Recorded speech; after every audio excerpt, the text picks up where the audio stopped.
C'est parti. Bienvenue via Facebook pour ce message ce soir qui est très important pour chacun d'entre nous, pour l'Église, je crois en grande partie, puisque le Seigneur a déposé ce message dans mon cœur et quand je faisais ce message, ça m'interpellait personnellement également. Alors, le message, c'est sur la sainteté chrétienne opposée à la pensée de ce monde corrompu. Et nous savons que nous vivons dans un monde qui s'en vient de plus en plus rebelle à la parole de Dieu et à toute éducation que Dieu a fait au milieu de ce monde. Alors, nous, les enfants de Dieu, nous devons prendre position face à la parole de Dieu. Amen. Parce que là, je te prie pour ce message, que ce message puisse nous toucher profondément, qu'on puisse réaliser en quel temps nous sommes et qu'on puisse réaliser la grandeur de ta sainteté, la grandeur de ta parole, la grandeur de ton amour, la grandeur de ta justice, de ta miséricorde. Seigneur Dieu, puisses-tu nous montrer davantage la voie qui est étroite, resserrée, celle qui mène à la vie éternelle. Puisses-tu nous garder pendant ces temps difficiles, ces temps mauvais qui vont venir sur cette terre. Merci pour ton nom, merci pour ta parole, dans le nom puissant de Jésus. Amen et Amen. Alors, le message, la première partie, la sainteté chrétienne opposée à la pensée de ce monde corrompu. Les principes de Dieu pour l'Église. Vous ne devez plus, Paul dit dans Éphésiens, vous ne devez plus marcher comme les païens. L'Église qui a été choisie par Jésus ne doit plus marcher comme les non-croyants. Nous ne devons plus marcher selon qu'on marchait auparavant. Nous étions ignorants des lois de Dieu. Nous étions loin du Seigneur. Et maintenant que nous sommes rapprochés de Dieu, nous devons marcher dans les voies du Seigneur. Amen. Éphésiens 4, 17. Voici donc ce que je dis. C'est Paul qui parle. Et ce que je déclare. Paul est en train de déclarer quelque chose. Il est en train d'affirmer. Il affirme dans le Seigneur, c'est que vous devez plus marcher comme les païens qui marchent selon la vanité de leur pensée. Une vanité de leur pensée, une pensée vide. Une pensée qui manque de valeur, qui manque de vérité. En hébreu, on dit « ébel », un souffle, une vapeur. Et l'image de l'éphémère, tout est éphémère. On pourrait traduire aussi l'orgueil de ce monde. Vide, une vanité de leur pensée. Marcher, frères et sœurs, nous renvoie à une conduite quotidienne. L'apôtre Paul nous rappelle le plus grand sujet de la haute vocation que nous avons auprès de Christ. Marcher dans la sainteté de Dieu, marcher dans la communion avec Dieu, marcher par le Saint-Esprit, avoir l'Esprit de Christ. Nous devons avoir l'Esprit de Christ et non l'Esprit de ce monde. Rechercher premièrement le royaume et la justice de Dieu. Et toutes ces choses vous seront données par-dessus tout. Matthieu 6, 33. Et non les choses futiles de ce monde. Nous ne devons pas chercher les choses futiles de ce monde. Amen. Alléluia. Paul va dire ici au verset 1 du chapitre 4 de l'Épître aux Éphésiens. Il va commencer par dire et nous rappeler ceci. Cela fait partie du plan de Dieu. Paul, nous savons comment il a prêché la parole de Dieu, comment il insistait pour garder tout ce que le Seigneur lui avait appris et pour le transmettre à d'autres. Et il nous rappelle ceci. Cela fait partie du plan de Dieu pour une vie de fidélité dans l'Église. Nous devons être fidèles, frères et sœurs.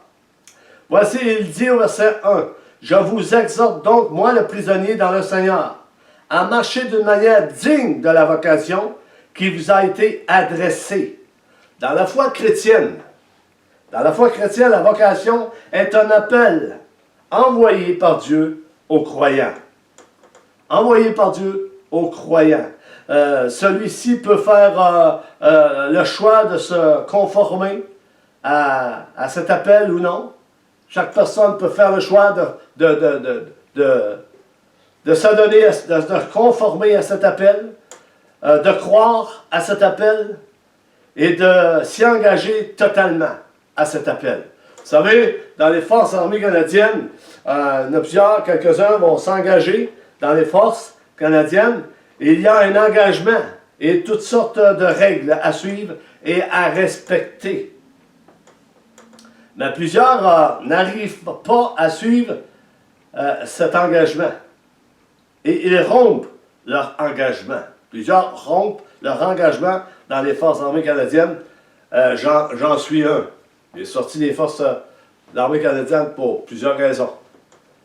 Avant d'avoir gagné la victoire, il y a une victoire à aller chercher. Ils battent en retrait avant d'avoir été chercher la victoire. Il y a une victoire. Tout comme l'Église, il y a une victoire à aller chercher. Plusieurs sont retournés en arrière. Plusieurs sont retournés dans leur vie passée. C'est comme, on prend l'exemple des enfants d'Israël lorsqu'ils étaient en Égypte et Dieu les a sortis du pays d'Égypte et les a emmenés dans le désert. Ils voulaient retourner en Égypte parce qu'il n'y avait plus de nourriture. Ils chiolaient, ils murmuraient constamment contre Dieu et aujourd'hui c'est un peu la même chose. Plusieurs murmurent contre Dieu, plusieurs parlent contre Dieu, plusieurs contestent la parole de Dieu. Plusieurs résistent à l'Esprit de Christ, et c'est là présentement. Et Dieu parle à son Église. Dieu nous envoie sa direction. Dieu nous aime. Dieu veut répandre son amour et sa paix à travers son Église. Et plusieurs rejettent du revers de la main ce que l'Esprit de Dieu dit à son Église. Et c'est pas étonnant de voir ces choses parce que plusieurs ont changé l'évangile du Seigneur Jésus-Christ pour passer à un autre évangile. On le répète dans des messages, je ne suis pas le seul à le répéter, de plusieurs prédicateurs qui vont le dire. L'évangile a été changé, il faut revenir à la base, il faut revenir à l'évangile, le vrai évangile, ce que Jésus a enseigné. Amen, alléluia. Beaucoup y sont appelés, beaucoup y sont appelés. Vous savez, la parole de Dieu nous dit, beaucoup sont appelés à entrer dans ce chemin resserré étroit qui mène à la vie éternelle. Peu passent le test. Il y en a peu qui vont passer ce test. Peu sont élus, qui gardent leur engagement auprès du Seigneur. Matthieu 22, 14. Jérémie criait au milieu du peuple de Dieu, Israël, Israël, n'imitez pas les nations. Et plusieurs, au milieu de l'Église, imitent les nations. Ils s'adonnent à l'idolâtrie. Ils s'adonnent à un autre culte. Ils vont chercher dans l'astrologie des choses. Des chrétiens vont chercher dans l'astrologie des choses. Des cartomanciens également. C'est très dangereux. Et ils se promènent au milieu de l'église comme si rien n'était. Les mains des airs le dimanche matin sont remplies de péchés. Et toutes sortes de choses en eux. Et Dieu voit ces choses. Dieu veut bénir son Église. Est-ce que l'Église veut se laisser bénir? Alléluia. Est-ce que l'Église veut se laisser bénir? Alléluia. Gloire à toi, Seigneur. L'apôtre Paul parle à qui, là? À qui l'apôtre Paul parle? Il parle à l'Église du Seigneur Jésus-Christ. Il nous parle à nous. Cela est adressé à nous, frères et sœurs. Paul est en train d'expliquer dans son passage les principes et mises en pratique de la parole de Dieu. Vous ne devez plus marcher comme les païens qui marchent selon leurs vaines pensées. Des pensées vides, éphémères, des illusions et toutes ces choses. Nous devons être enracinés en Jésus-Christ. Nous devons avoir la pensée de Christ et marcher dans l'Esprit de Christ, par la conduite du Saint-Esprit. Alléluia. Par la conduite du Saint-Esprit. Et c'est là qui va devenir la difficulté pour plusieurs. C'est beau de dire qu'on va marcher par le Saint-Esprit. Mais le Saint-Esprit dévoile des choses. Le Saint-Esprit vient nous interpeller. Le Saint-Esprit vient nous enlever des choses qu'on ne veut pas laisser. Il est présent. Il est en nous. Si du moins l'Esprit de Christ habite en nous. Gloire à Dieu. Alléluia. Pratique une prise de position et de comportement que l'enfant de Dieu doit prendre au sérieux. Mes amis, frères et sœurs, il est temps que l'Église prenne les choses au sérieux. Très sérieux. Cette parole n'est pas un jeu. L'Église, c'est l'Église du Seigneur Jésus-Christ, sanctifiée par le sang de Jésus-Christ, purifiée par le sang de Christ à la croix du Calvaire. Alléluia. Pardonnée par le sang de Christ à la croix du Calvaire. Il est temps que l'Église commence à se réveiller et à laisser l'Esprit de Dieu agir au milieu de son Église, comme du temps des apôtres. Alléluia. Et arrêter de jouer à l'Église. Et arrêter de faire du social. Arrêter de s'imaginer que tout va arriver d'un coup comme ça, si on s'adonne à toutes les choses de ce monde. Dieu n'aime pas ces choses. Dieu est inimitié avec les choses de ce monde, frères et sœurs. Il veut notre sanctification. Il veut que l'Église se repente. Et l'Esprit de Dieu appelle l'Église constamment. On vit dans un temps dangereux pour certains. Certains prennent les choses à la légère. Souvenez-vous du temps de Noé. Personne ne se doutait de rien. Et qu'est-ce qui est arrivé? C'est arrivé soudain. Dieu a frappé la terre. Il frappera de nouveau la terre, mes amis. C'est un Dieu juste. C'est un Dieu juste et fidèle. Alléluia. Alléluia. C'est sérieux. Comme il nous l'a dit dans Romains 12. Romains 12, 1 et 2. Tout le monde connaît ce passage des Écritures de Romains 12, 1. Et il y en a qui en font des moqueries. Juste par leur attitude. Ils se moquent de la parole de Dieu. Oui, vous savez que c'est écrit, mais vous vous moquez de ce verset. Parce que vous ne le mettez pas en pratique. Il faut le mettre en pratique, frères et sœurs. Si on le dit, il faut le mettre en pratique. Alléluia. Du moins, il faut se repentir. Et admettre nos erreurs, nos fautes. Notre péché. Alléluia. Dieu aime ça. Être transparent devant Dieu. Il est fidèle et juste pour nous pardonner si on confesse nos péchés. Il n'y a plus de péché de confesser au milieu des assemblées, au milieu de l'Église. Le péché est là, abonde de plus en plus au milieu des églises. Le péché est rendu tabou pour l'Église et surtout pour la Pentecôte.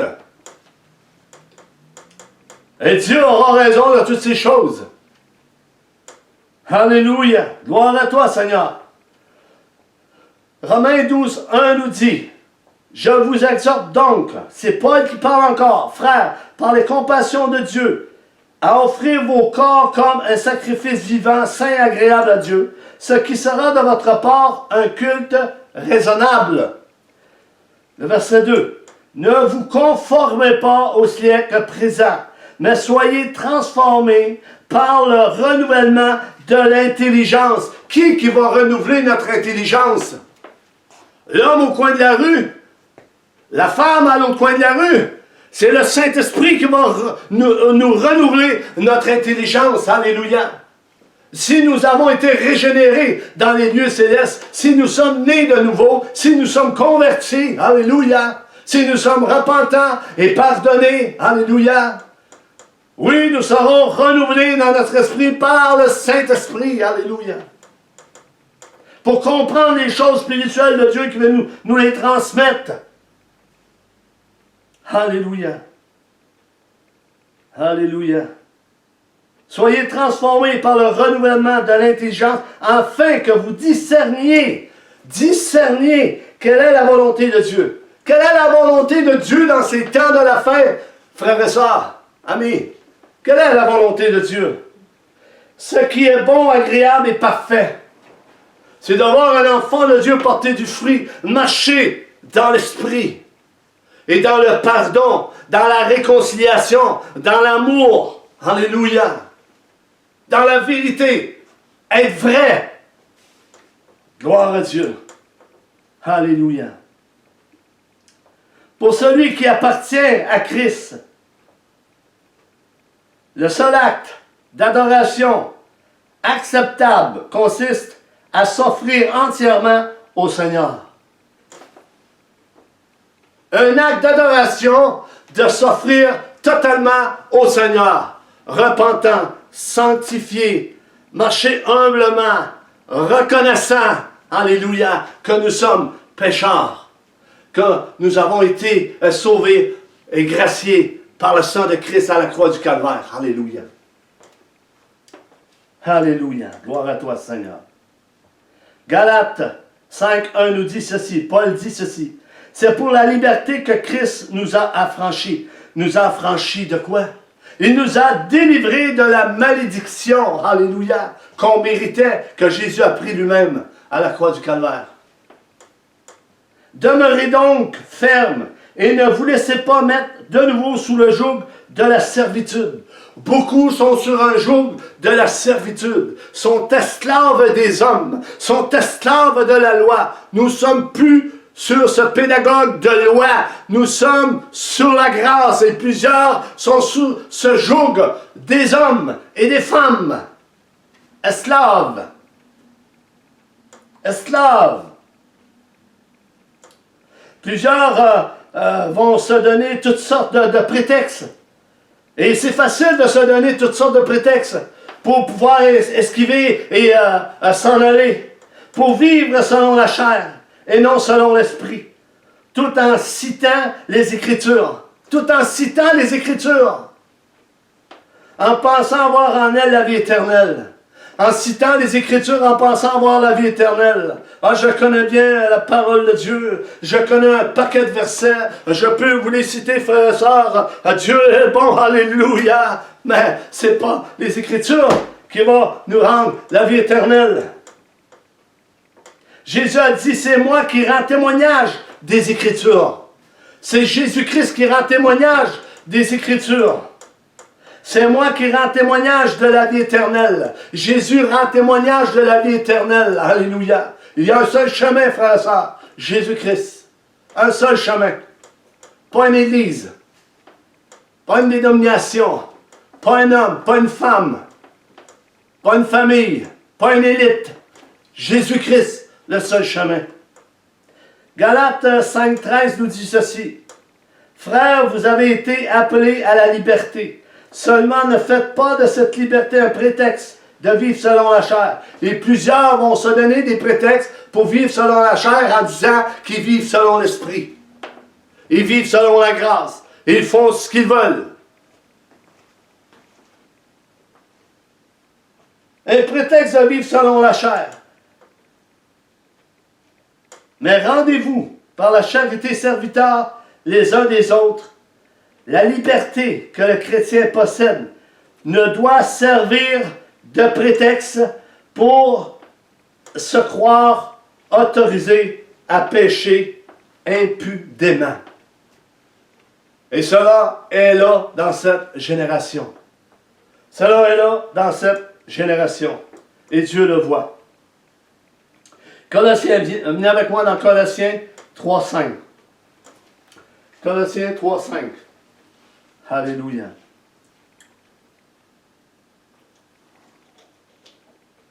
Paul de Tarse va dire, faites donc mourir les membres qui sont sur la terre.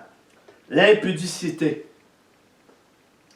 l'impureté, les passions, les mauvais désirs et la cupidité qui est une idolâtrie.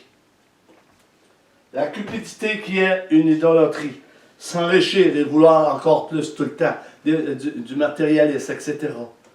Et bien d'autres choses. L'impudicité. Si on voit dans 1 Corinthiens 6:18, l'impudicité apporte de graves conséquences, frères et sœurs. On va aller le lire dans 1 Corinthiens. On prend le temps d'aller le lire en 1 Corinthiens 6, 18.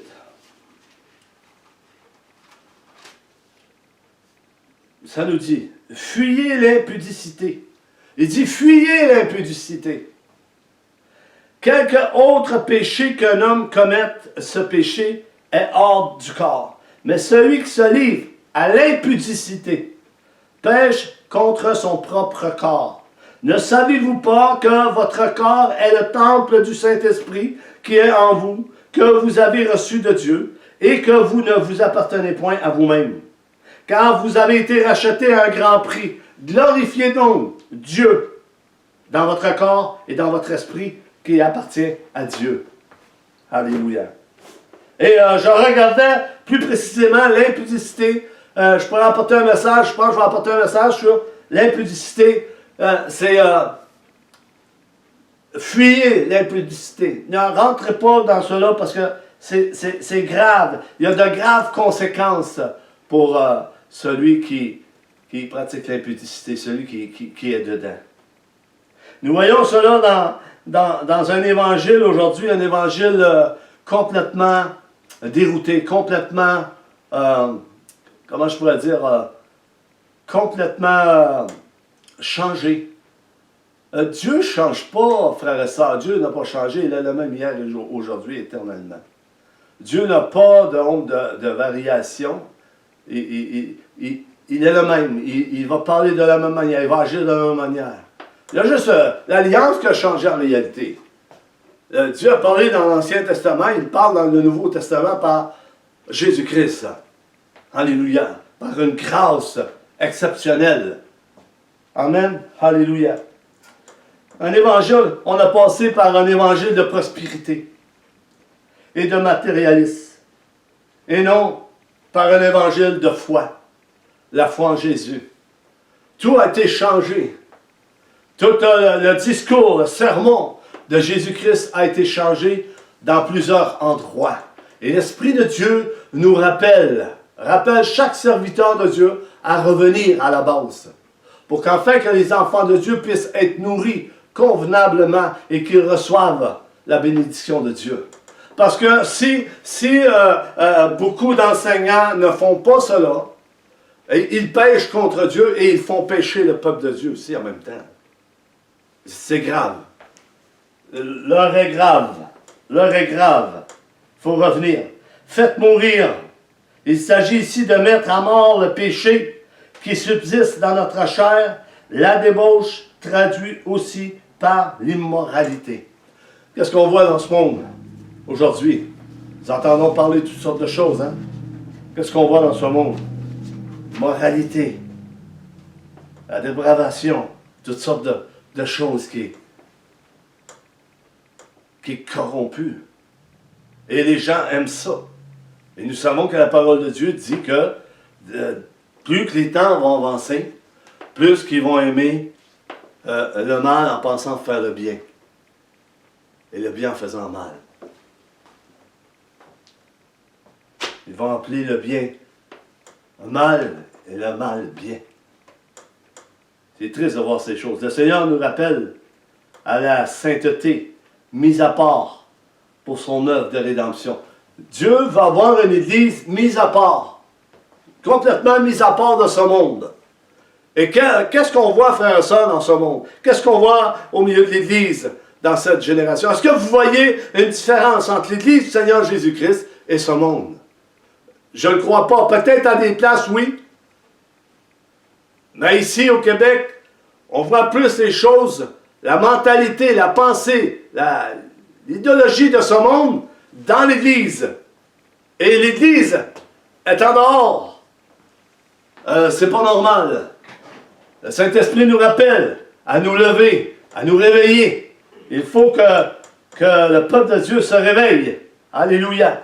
Exhortation à la sainteté et à la charité, au travail, travaillant tout le temps, de gloire en gloire. Alléluia. 1 Thessaloniciens 4:1. Paul dira ceci: au reste, frères, puisque vous avez appris de nous comment vous devez vous conduire et plaire à Dieu, et que c'est là ce que vous faites, nous vous prions et nous vous conjurons au nom du Seigneur Jésus de marcher à cet égard de progrès en progrès. Il y a des instructions que Paul a données. Et le Saint-Esprit nous donne des instructions encore aujourd'hui, via sa parole, marcher de gloire en gloire, de progrès en maturité, devenir à la stature parfaite de Christ. Alléluia! Et cela est donné pour tous et chacun, frères et sœurs. Ce que Dieu veut pour son Église, c'est notre sanctification.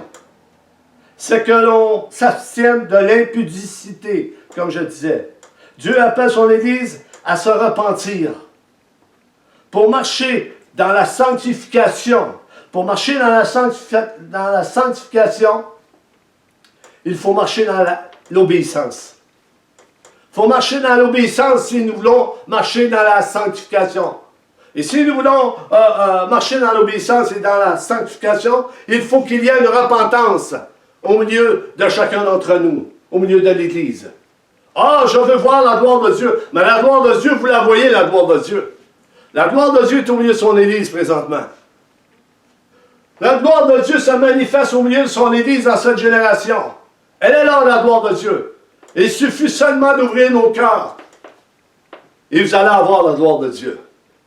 Il suffit seulement d'ouvrir la parole de Dieu. Et vous allez voir c'est quoi la gloire de Dieu. Elle est là, la gloire de Dieu. Elle est au milieu de son Église. Elle est ici, dans mon salon, la gloire de Dieu. Alléluia. Mais beaucoup veulent avoir le sensationnel, des choses extraordinaires. Commencez par voir les petites choses. Après ça, on pourra voir les grandes choses. Alléluia. Gloire à toi, Seigneur Jésus. Gloire à ton Saint-Nom. Paul a fait rappeler aux auditeurs qui l'écoutaient en leur disant que son emprisonnement avait une raison d'être.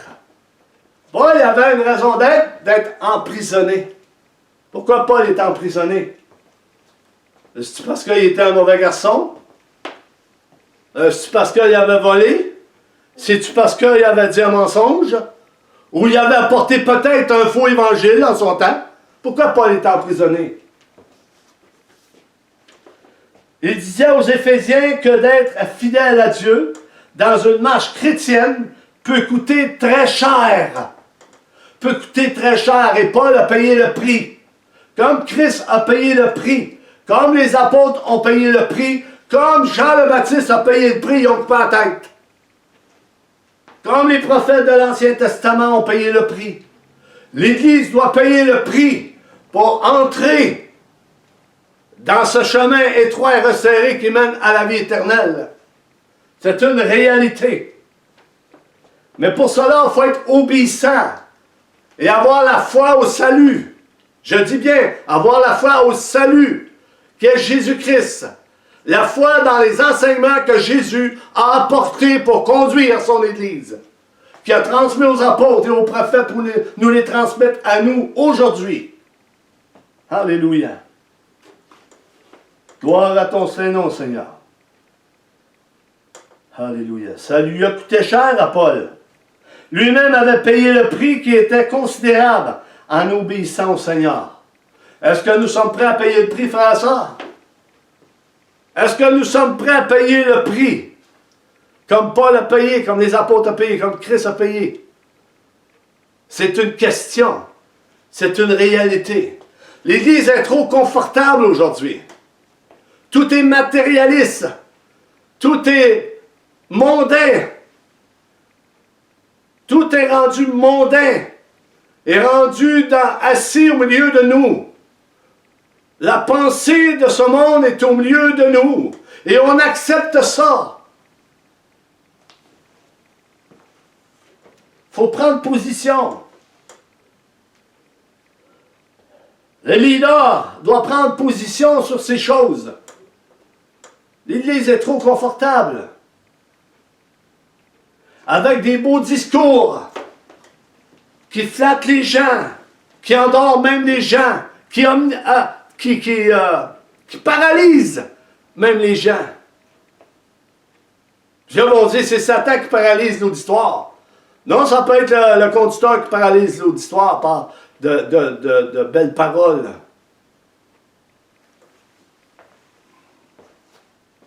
Il faut prendre position. Il y a un prix à payer et ça coûte cher. Vous savez vous-même que le chrétien doit marcher d'une manière digne, nous qualifiant à marcher dans un comportement conforme à la position que l'on occupe en Christ. Il est la parole vivante. La parole vivante, c'est une épée à double tranchant qui va venir trancher tout ce qui n'est pas de Dieu pour notre bien à nous, pour nous conduire sur ce chemin. Marchons selon ce que lui nous a transmis par le Saint-Esprit et la parole de vérité. Et nous n'accomplirons pas les désirs de la chair, mais nous marcherons dans l'onction du Saint-Esprit pour accomplir les œuvres que Christ a préparées d'avance pour chacun d'entre nous, frères et sœurs. L'apôtre Paul enseignait les frères en les stimulant à devenir tout ce que le Seigneur désirait qu'ils soient, en leur donnant lui-même la capacité de le servir. Servir le Seigneur, une vocation. C'est une vocation de servir le Seigneur. C'est une opportunité de servir le Seigneur. C'est une grâce de servir le Seigneur. C'est une bonté de servir le Seigneur. C'est une joie, alléluia, de servir le Seigneur et de payer ce prix. Comme Christ l'a payé à la croix du Calvaire, frères et sœurs. Alléluia. Glory, gloire à ton Saint-Nom. Cela désigne, la vocation désigne, comme toujours, dans les Épîtres, l'appel souverain de Dieu, un appel efficace qui sauve. Un appel à la fois au salut. Un appel à la fois au salut. Crois-tu au salut? Si tu crois au salut, tu vas croire à tout ce que Jésus a enseigné, tout ce qui est dit dans cette parole, d'un couvert à l'autre. Jésus n'est pas venu abolir la loi et les prophètes, il est venu l'accomplir par sa personne. Alléluia. Par le sacrifice à la croix du Calvaire. Pour chaque personne qui croit que Jésus est le Seigneur des Seigneurs, est le Roi des Rois. Il est l'alpha et l'oméga. Il est le commencement et la fin. Il est celui qui est, qui était, qui vient. Il est le lion de Juda. Il est le soleil levant. Il est l'épée à double tranchant. Il est le Saint-Esprit. Il est miséricordieux. Alléluia. Il est fidèle. Gloire à toi, Seigneur. Romains 1, 18 nous dit, Paul nous dit, la colère de Dieu se révèle du ciel contre toute impiété et toute injustice des hommes qui retiennent injustement la vérité captive. Est-ce qu'il y a des hommes et des femmes qui retiennent la vérité captive pour leur propre intérêt, pour garder un peu l'auditoire un peu endormi, un peu confortable? Est-ce qu'il y a des hommes et des femmes qui retiennent injustement la vérité captive? Les hommes ont choisi de résister à la vérité divine et de s'y opposer en s'accrochant à leur péché. Psaume 14, 1. On va aller voir le psaume 14, 1. Qu'est-ce que ça nous dit, frères et sœurs? Le psaume 14, 1. Que nous dit le psaume 14, 1? Alléluia.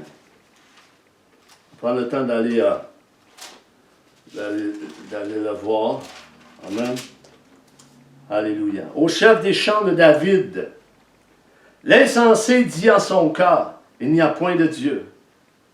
Ils se sont corrompus et l'ont commis des actions abominables.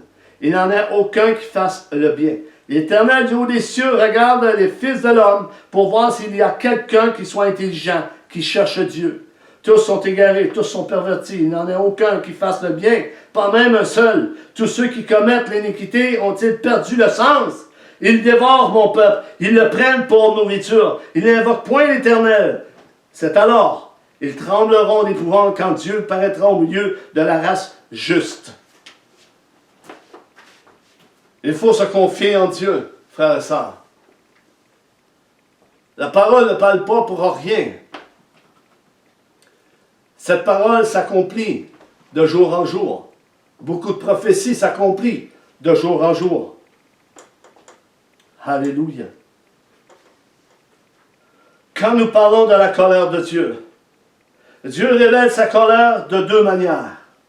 Première manière, indirectement par conséquence naturelle, qui vont entraîner une violation de la loi morale et universelle. Deuxièmement, directement par une intervention personnelle. Dieu peut intervenir personnellement sur ta vie. C'est la réponse arrêtée et déterminante d'un Dieu juste face au péché. Il y a des conséquences face au péché, frères et sœurs. Est-ce qu'on peut réaliser ces choses? Oui, on peut dire qu'on est sur la grâce. Est-ce qu'on peut dire que rien peut nous arriver? Mais si nous marchons dans l'obéissance, et si nous nous sanctifions, si nous sommes repentants, si nous demandons pardon, si nous marchons avec amour et bienveillance, il ne nous arrivera rien. Mais Paul dit, nous branchons tous d'une manière ou d'une autre. Si nous branchons, et c'est mal, que devons-nous faire?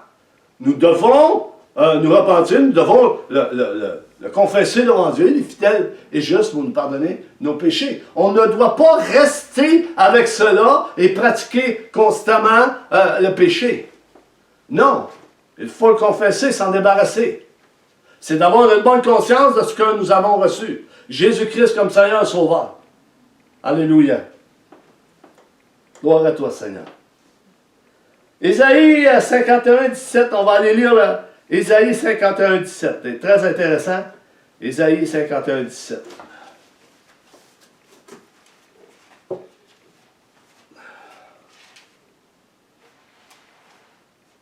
Alléluia. Ésaïe 51, 17. Voilà, c'est 57. 51, 17, ça nous dit: réveille-toi. Le Saint-Esprit nous dit: réveille-toi. Réveille-toi. Lève-toi, Jérusalem, qui a bu de la main de l'Éternel la coupe de sa colère, qui a bu, sucé jusqu'à la lie, la coupe d'étourdissement. Il n'y en a aucun pour la conduire. De tous les fils qu'elle a enfantés, il n'y a aucun pour la prendre par la main, de tous les fils qu'elle a élevés. Ces deux choses te sont arrivées. Qui te plaindra? Qui plaindra Jérusalem? Mais que la colère de Dieu vienne. Qui va te plaindre?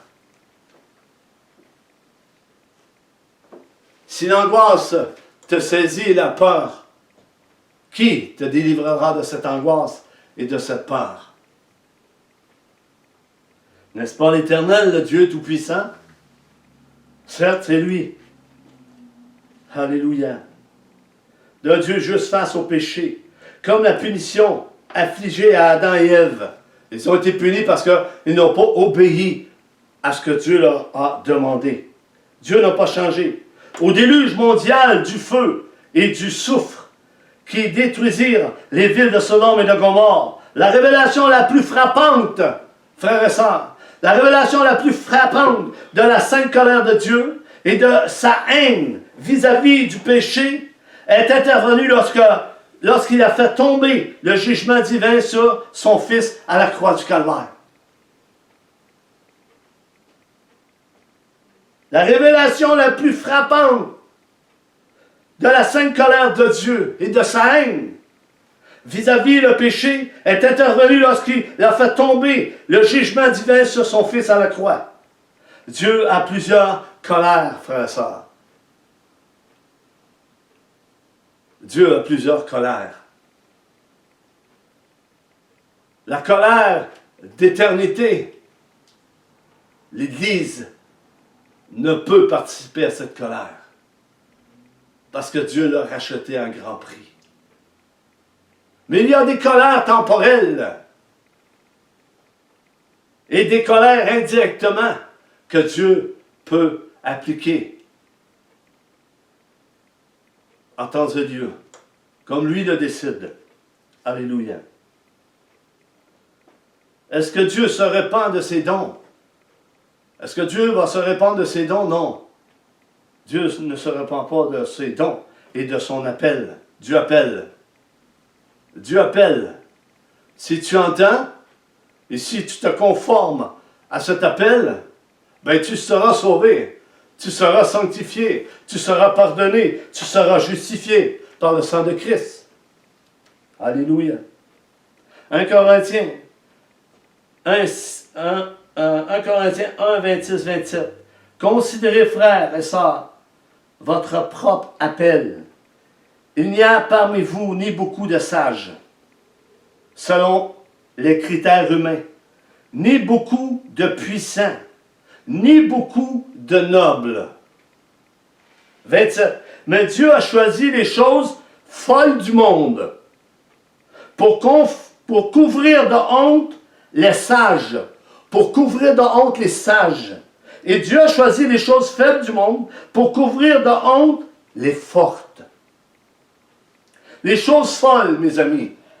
Nous parlons ici des hommes ordinaires, apparemment déraisonnables et faibles. Ceux que certains élites de ce monde déconsidèrent, mais qui mettent leur confiance en Jésus-Christ comme Sauveur et Seigneur. Seuls les humbles peuvent comprendre ces choses. Les choses folles du monde. Nous sommes les choses folles du monde. Alléluia. 2 Thessaloniciens 1:11. C'est pourquoi aussi nous prions continuellement. Paul dit, c'est pourquoi aussi nous prions continuellement pour vous, afin que notre Dieu vous juge digne de la vocation et qu'il accomplisse par sa puissance tous les desseins bienveillants de sa bonté et l'œuvre de votre foi. L'apôtre Paul avait une vie de prière. L'apôtre Paul avait une vie de prière. Est-ce que tu as une vie de prière? As-tu une vie de prière qui était mise de l'avant? Paul désirait que le comportement des croyants de son temps soit conforme à leur identité. Est-ce que l'Église est conforme à son identité? Est-ce que l'Église est conforme à son identité? Laissez-moi vous dire ceci, frères et sœurs. Le pourcentage de la prière ici au Québec, c'est pas fort. J'avais déjà entendu. 0 point que tu... Et ça fait longtemps que j'ai entendu cela. La prière est tellement importante. Être en communion avec le roi des rois. En intimité avec le roi des rois. La prière est importante. Conforme à leur identité de chrétiens et qu'ils vivent d'une manière digne de leur appel au salut. Et que leur vie soit caractérisée par la bonté et par de grandes œuvres, le fruit de leur foi. De leur foi. Le fruit de leur foi. Jésus a dit, vous ferez les œuvres que j'ai faites, vous en ferez de plus grandes encore. Jean 14, 12. Jean-Baptiste, lorsqu'il est venu, il a dit, portez donc du fruit digne de la repentance. Portez du fruit digne de l'appel que Dieu vous a fait par grâce imméritée. Portez donc du fruit de l'appel que Dieu a fait dans notre vie à chacun d'entre nous, frères et sœurs. Hallelujah. Glory. Praise the Lord. Dieu est bon. Paul dit, nous avons été appelés dans 2 Timothée 1:9 par la puissance de Dieu qui nous a sauvés et nous a adressé une sainte vocation, non à cause de nos œuvres, non à cause de nos œuvres, mais selon son propre dessein et selon la grâce qui nous a été donnée en Jésus-Christ avant les temps éternels. Hébreux 3:1, le livre des Hébreux. C'est pourquoi, frères saints, qui avaient part à la vocation, à cette foi au salut, cette vocation, cette foi au salut, on parle de la foi au salut. On ne parle pas de d'autres foi que cela. La foi au salut. Considérez l'apôtre et le souverain sacrificateur de la foi que nous professons. 2, verset 2 de Hébreux, chapitre 3. Jésus, qui a été fidèle à celui qui l'a établi comme le fut Moïse, dans toute sa maison. dans toute sa maison. La maison de Dieu, c'est bien plus qu'un simple bâtiment, frère et sœur. Ça invoque une famille. Ça invoque des personnes qui la composent. Nous parlons ici du corps de Christ, de l'Église, en chair et en os.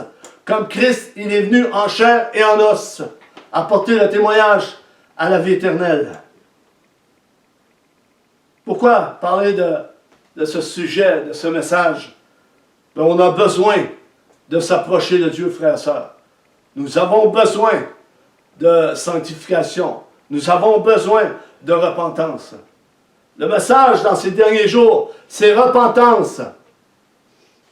C'est pas divertissement. C'est pas un évangile confortable. Laissez-moi vous dire que l'homme et les oreilles vont entendre des choses qu'ils n'ont pas entendues encore. Et ça va fatiguer les oreilles. Et ça va fatiguer beaucoup de familles et d'églises. Car Dieu est amour. Il veut redresser ce qui a été courbé par les hommes. Il veut le redresser. Comme il a envoyé son serviteur Jean-Baptiste dans le désert. Aplanissez les voies du Seigneur. Alléluia. Glory. Gloire à toi, Seigneur. La qualité première d'un intendant en charge d'une maison est sa fidélité. Un intendant qui dirige une assemblée doit être fidèle. Tout comme Moïse avait cette responsabilité sur sa maison. Et Christ également. Ils se sont fidèlement acquittés de leur mission divine en prenant chacun pour leur part soin du peuple de Dieu. Qui prend sérieusement soin du peuple de Dieu aujourd'hui? C'est une question, mes amis, que l'on peut regarder ensemble aujourd'hui, l'Église du Seigneur Jésus-Christ. Je termine avec 1 Corinthiens 4.2. 1 Corinthiens 4.2, venez avec moi dans 1 Corinthiens 4.2, parlant de la maison. 4.2. Du reste, ce qu'on demande des dispensateurs, c'est que chacun soit trouvé fidèle. C'est que chacun soit trouvé fidèle. Hébreux 2, 17. Parlez dans Hébreux 2, 17. Hébreux 2, 17, ça nous dit: en conséquence, il a dû être rendu semblable à toutes choses et à ses frères, afin qu'il fût un souverain sacrificateur, miséricordieux et fidèle dans le service de Dieu pour faire l'expiation des péchés du peuple. Car ayant été tenté lui-même dans ce qu'il a souffert, il peut secourir ceux qui sont tentés. On parle du Seigneur Jésus-Christ. Et j'ai terminé, on va reprendre soit la semaine prochaine ou dans 2 semaines. On va reprendre le message que la sainteté chrétienne opposée à la pensée de ce monde corrompu. Seigneur Dieu Tout-Puissant, je te prie par ton Saint-Esprit de venir toucher nos cœurs, de transformer nos cœurs, de renouveler l'intelligence au milieu de chacun d'entre nous, qu'on puisse entrer et comprendre tout ce que tu veux nous transmettre par ton esprit dans ces temps de la fin.